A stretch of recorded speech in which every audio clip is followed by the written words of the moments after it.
Hello YouTubers, welcome back to another episode in this short series in collaboration with World Rowing in order to prepare you for the World Rowing Indoor Championships presented by Concept 2. Today we're going to discuss something a little bit different. Less about the distance challenges, the 2K, the 500 meters, etc.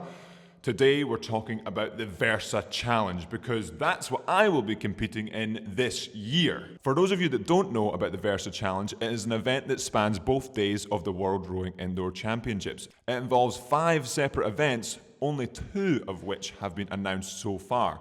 A bleat test and an elimination round. So 3 of those events we don't know. And that takes me to my first point about preparing for the Versa Challenge. So we don't know right now what 3 of the events are, but by the time the event actually starts, we will know most of the events. But how do you prepare for something that you don't know what that something is? Well, it's about doing workouts that may not necessarily be super traditional, doing some odd workouts. So, for example, hopping on the machine and doing a 2K, then 1 minute rest, then fish game. It's about going on the machine and doing workouts that you would not normally do. Maybe you're so used to doing 2K prep, 500 meter prep, or a specific distance that you really enjoy doing, so you stick to that. Doing the Versa Challenge opens that up, so you really have to get used to doing workouts that you may not necessarily do on a regular basis. I recommend speaking to someone who may not necessarily know too much about rowing, ask them what workout you should do, and thinking outside of the box, they could come up with a workout that you would never ever do, and you can hop on the machine and do that.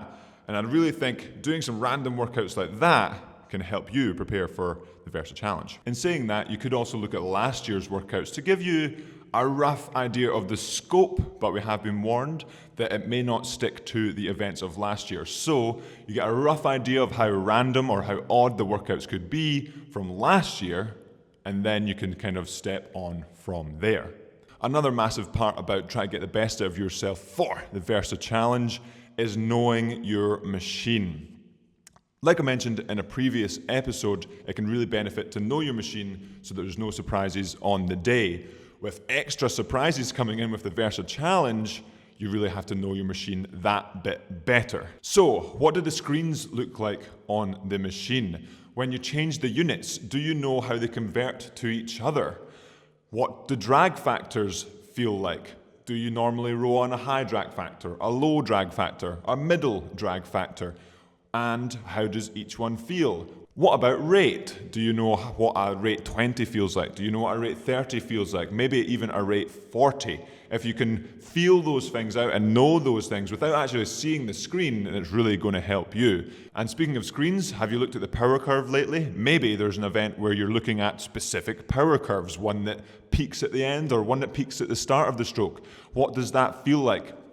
All of these things combined, once you get used to them, you can really start to feel, okay, I'm really confident in myself on the rowing machine.